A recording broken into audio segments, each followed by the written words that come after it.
Shrimad Rajchandra mission એક આધ્યાત્મિક અભિયાન છે. જ્ઞાન, ધ્યાન અને નિસ્વાર્થ સેવાના માધ્યમથી આંતરિક બદલાવને બળ આપે છે. જે મિશન વિશ્વના ભારત સહિત 6 દેશોમાં 206 જેટલા કેન્દ્રોના માધ્યમથી કાર્યરત છે. ગાંધીજી પણ જેમને પોતાના આધ્યાત્મિક ગુરુ માનતા હતા એવા સન્માન્ય શ્રીમદ રાજચંદ્રજી આત્મજ્ઞાની સંત, જૈન ધર્મના, માનવ ધર્મના સુધારક અને 19મી સદીના એક મહાન ગ્રેટ ફિલોસોફર હતા, જેમણે સમગ્ર વિશ્વને એક સમૃદ્ધ આધ્યાત્મિક જ્ઞાન થકી જીવન જીવવાનો, જીવન જાણવાનો અને જીવન માણવાનો સાચો રસ્તો બતાવ્યો. જે પેઢીઓથી સમગ્ર વિશ્વ આ જ્ઞાનને શાંતિ અને આનંદ દ્વારા અપનાવતું આવ્યું છે અને પેઢીઓ સુધી અપનાવતું રહેશે. મહા અભિયાનનો લાભ આપણને સૌને તેમજ સમગ્ર વિશ્વને મળી રહ્યો છે. ટૂંકમાં શ્રીમદ રાજચંદ્ર સાધના કેન્દ્રના પ્રેરણામૂર્તિ તેમજ ગુરુજી શ્રી ગાંગજીભાઈ મોતા સાહેબને આ તકે આપણે સૌ યાદ કરીએ. તેમને આપણા સૌ વતીથી, સમગ્ર લાયન્સ પરિવાર વતીથી શ્રદ્ધાંજલિ અર્પિત કરીએ. આજના 229માં મેગા કેમ્પના શ્રીમદ રાજચંદ્ર સાધના કેન્દ્ર કુકમાં શ્રી ઝવેરબેન ગાયલ કોરાણી ફાઉન્ડેશન રાજકોટ વિશે પૂજ્ય શ્રી ગાંધી મોતા સાહેબ શ્રી રામચંદ્ર રાજચંદ્ર સાધના કેન્દ્ર મોક્ષ પરિવાર લાયન્સ ક્લબના સૌ મેમ્બરો તથા દર્દીગણના સૌ સ્નેહીજનો તથા અમારા આમંત્રણને માન આપીને પધારેલ સૌ મહેમાનોનું હું હાર્દિક સ્વાગત કરું. જય પ્રભુ. Thank you.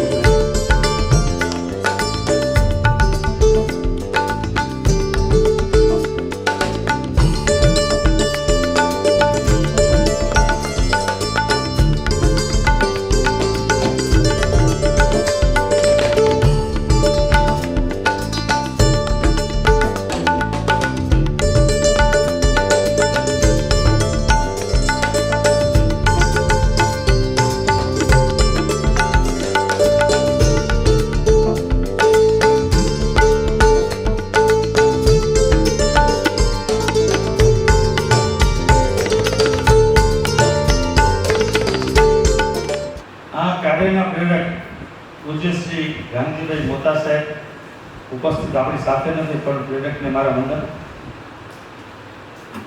Zaverben Dayalal કોરાણી foundation Ghatkopar East Mumbai કે જેમણે આ કેમ્પના સ્પોન્સર બન્યા છે, એ પરિવારને તેમને અહીં આજે જેટલા આંખના ઓપરેશન થશે એ તમામ વતી ખૂબ ખૂબ અભિનંદન પાઠવું છું. આજના પહેલી વખત અમારા કાર્ડમાં એવું લખાણું છે કે અતિથિ વિશેષ સ્ત્રીઓ પણ નામ કોઈના નહીં. શ્રીમદ રાજચંદ્ર કેન્દ્ર મુમુક્ષુ પરિવાર બહુ મોટી ઘણું બધું કહી જાય છે આની અંદર. જેમ હમણાં જ વાત કરી, આ સમયે આ તકે હું રાજુભાઈ કોટકને પણ શ્રદ્ધાંજલિ અર્પણ કરું છું. રોહિણીબેન, અનુપ, દીપી એનો સન, આપ સર્વેનું આ માનવ સેવા મંદિરમાં હૃદયપૂર્વકનું સ્વાગત છે. આંખના કેમ્પની વાત આવી છે, માટે આ કેમ્પ આ પહેલો કેમ્પ નથી. શ્રીમદ રાજચંદ્ર આશ્રમના પ્રેરણાથી આ રેકોર્ડ અનુપ હું ન બોલતો હોઉં તો ત્રીજો છે કે ચોથો, મને આઈ થિંક ત્રીજો છે. આ ત્રીજો કેમ્પ કરવામાં આવે છે. એક ડાયાલિસિસ મશીન પણ અમને ભેટ સ્વરૂપે મળ્યું છે.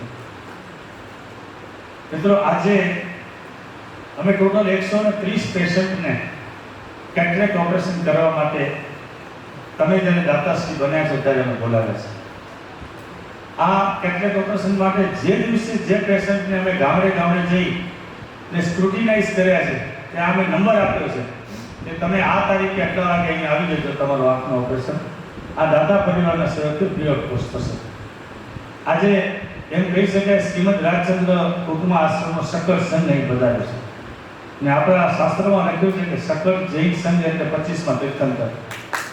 અને 25મો તીર્થંકર જ્યારે સ્ટેજ ઉપર બિરાજમાન છે, પ્રફુલભાઈનો આગ્રહ પણ છે કે સ્ટેજ ઉપર બધાને બેસાડીએ, પણ સ્વૈચ્છિક રીતે ઘણા બધા વ્યક્તિઓ સ્ટેજ ઉપર ઉપસ્થિત નથી રહ્યા. એ ઓપરેશન પ્રાઇવેટમાં જાય તો ઓછામાં ઓછા 15,000 થી 20,000 રૂપિયા એક ઓપરેશનના લાગે. અમારી કોસ્ટ એટલી નથી. એ લેવલના ઓપરેશન આજે કહી શકાય કે તમારા વતી આજે અંદાજે 20 લાખ રૂપિયાના ઓપરેશન 4-4.5 લાખ રૂપિયામાં થશે. આ બધા દર્દીઓ પ્રાઇવેટમાં ડૉક્ટર પાસે તપાસ કરીને આપણા કરતા હોશિયાર હોય છે. એ તપાસ કરીએ પછી ત્યાં ખબર પડે, ડૉક્ટર કહે કે આ એક લેન્સ, આ બીજો લેન્સ, આ ત્રીજો લેન્સ, ચોઇસ ઇઝ યોર્સ. ત્યાં પસંદગી તમે કરો એટલે વિચાર આવે કે લાયન્સમાં 45,000 પ્લસ ઓપરેશન થઈ ગયા છે, સફળ રહ્યા છે. એકબીજાને રેફરન્સથી જવાનું કહે કે આટલા રૂપિયાનો ખર્ચ નથી કરવો, આપણે શ્રીમદ રાજચંદ્ર આશ્રમ એટલેના અનુયાયીઓ જે કંઈ કેમ્પ કર્યા છે એમાં જવું છે. તમારા પરિવારજનોના ઓપરેશન એટલા માટે સફળ થશે કે એનો હાથમાં યશ રેખા મોટી છે. 45,000 ઓપરેશન પૈકી હું રિપીટ કરું છું, એક પણ ઓપરેશન આજ સુધી 1% પણ નબળું પડ્યું એવા અમારી પાસે કોઈ રેકોર્ડ નથી.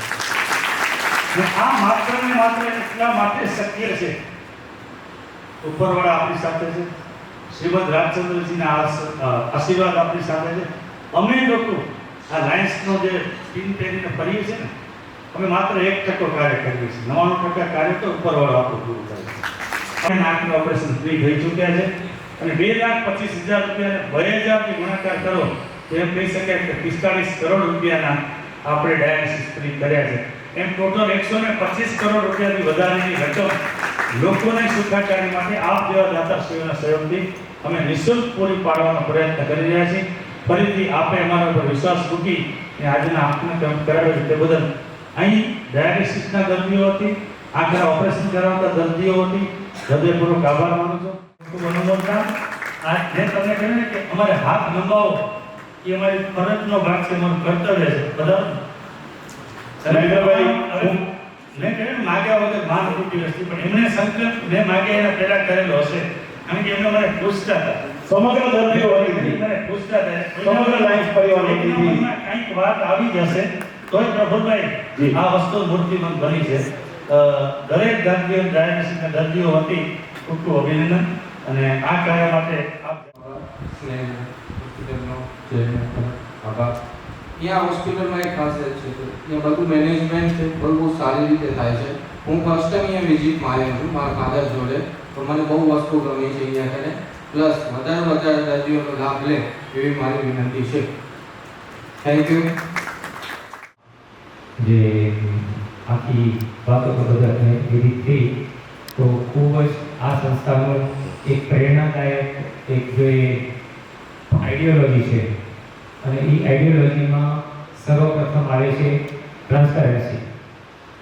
જે ટ્રાન્સપરન્સી અમે અનુભવી છે કે જેમ પ્રફુલભાઈએ કીધું કે દાતા પરિવારનો 1 રૂપિયો 100 રૂપિયામાં એનો લેખો લાગે એ પ્રમાણે જે વિધિવત એની આયોજન થતું હોય છે અને એક રૂપિયો ગણતરીપૂર્વક ખર્ચવામાં આવે છે. યોગાનું યોગે ત્યાં અમારા શ્રીમદ રાજચંદ્ર સાધના કેન્દ્રનો બી આ જ મોટો છે કે નિસ્વાર્થ ભાવે જે બી કાર્ય થાય એમાં દાતા પરિવારનો 1 રૂપિયો 100 રૂપિયામાં ચાલે એ પ્રમાણેની આઈડિયોલોજીથી આ સંસ્થા છે એ મેઇન અપેલી છે. બાકી તો મૂળ સિદ્ધાંત તો એમ છે કે જે આ જે બી દર્દીઓ અને જે બી છે એમના પુણ્ય યોગે આ થાય છે. હમણાં આવ્યા પછી જે નજીક રાખજો તેમાં દર્દીઓની જે થતી હતી એ જોઈને બસ એક સ્ટ્રેસ પૂર્ણ થઈ કે આ ભગીરથ કાર્ય છે અને એમાં આપણે બસ મન થયું કે શું કોર્સ હશે તે મેં સાહેબને પૂછ્યું કે શું કોર્સ છે અને કેવી રીતે જોયું આપણે બસ એવું આપ્યો કે ભાઈ ખુલ્લી સાંભળી પણ આપણે એમાં સહયોગ કરી શકીએ તો એક સારું કાર્ય થાય. લાયન્સથી હમણાં ચેરમેન શ્રી ભરતભાઈ તથા સર્વ કાર્યકરો ખૂબ મહેનત કરીને મારું તો અહીંયા પર્સનલ એક્સપિરિયન્સ છે. મારો લેગ ટાઈમનું અહીંયા કેટરેક્ટનું ઓપરેશન કરાવ્યું રિઝલ્ટ એકદમ બેસ્ટ છે. કોઈએ નો આપી એમાં ને એટલું સ્ટાફ એનું પોલાઇટ છે કે કોઈને આમ તરછોડીને વાત જ નથી કરતું. બધાને આવો બા, આવો બાપા, આવો બેસો, અહીંયા તમારો નંબર આવશે ત્યારે તમને અંદર લઈ જઈશું. હાથ પકડીને અંદર લઈ જાય, ત્યાં સોડાવે. એટલે જે પણ સેવાનું માધ્યમ મેં જ્યાંથી સ્વીકાર્યું છે, જ્યારે બહુ નાનપણથી હું બોમ્બે વસેલો છું અને બોમ્બેની અંદર ભાંડુપની અંદર ગાંધીભાઈ વ્યાખ્યાન દેવા રાત્રે 9 થી 10 1 કલાક આવતા. યશોનગરમાં શ્રીમદ રાજચંદ્રનો એક રૂમ, અને ત્યાંથી આ સેવાકીય પ્રવૃત્તિ અને એમને સાંભળીને, શ્રીમદ રાજચંદ્રનું બધું સાંભળીને હું આ લાઈન તરફ વળ્યો છું. એટલે વર્ષોથી શ્રીમદ સાથે અમે જોડાયેલા છીએ. મારા બહેન અને બનેવી અમેરિકા છે, એ લોકો પણ શ્રીમદ રાજચંદ્ર સાથે જોડાયેલા છે અને લગભગ બધી જગ્યાએ, રાજકોટ છે, એમના જે જન્મ સ્થળ છે ત્યાં આગળ દરેક જગ્યાએ હું દર્શન એમના કરી આવ્યો છું.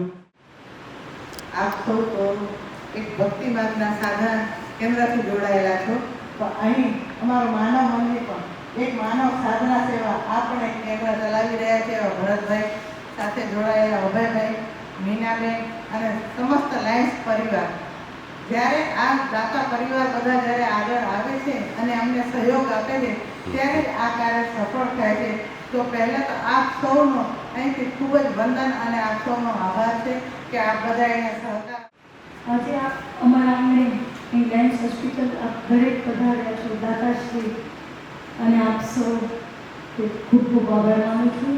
અને આજે જે નવું ડાયાલિસિસ મશીન પણ આજે જાહેરાત કરી છે તેના માટે આપ ખૂબ ખૂબ અભિનંદન.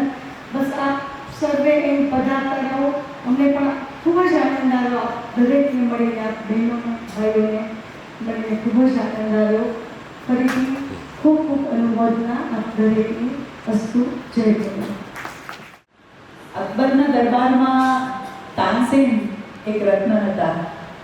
એમણે એમની પાછલી જિંદગીમાં એવું નક્કી કર્યું કે હવે મારી સંપત્તિ કોઈ ફેમિલીમાં નહોતું, એટલે કે હવે મારે બધું દાન કરવું છે.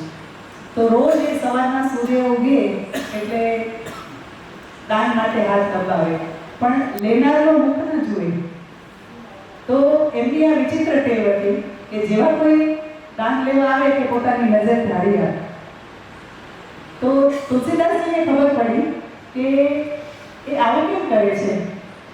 તો એમણે એક દોહો લખીને મોકલ્યો કે એસી દેની દેની કી કિતસી કે હો સૈન, જ્યું જ્યું કર ઊંચા કરો ત્યું ત્યું નીચે નહીં.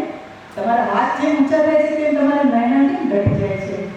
તો તાનસેને એનો ઉત્તર લખી મોકલાવ્યો, देनहार कोई और है, बेइज्जत है जिन रैन, लोग भरम हम पर करे तासो नीचे नहीं.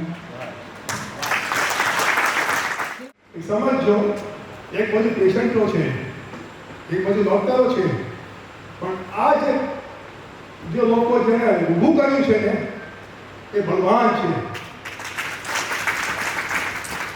ડોક્ટરો ભાગીને જશે, પેશન્ટો ભાગીને જશે, પણ આ સંસ્થા ઊભી છે ને એ આ લોકોને લોહીથી ઊભી છે.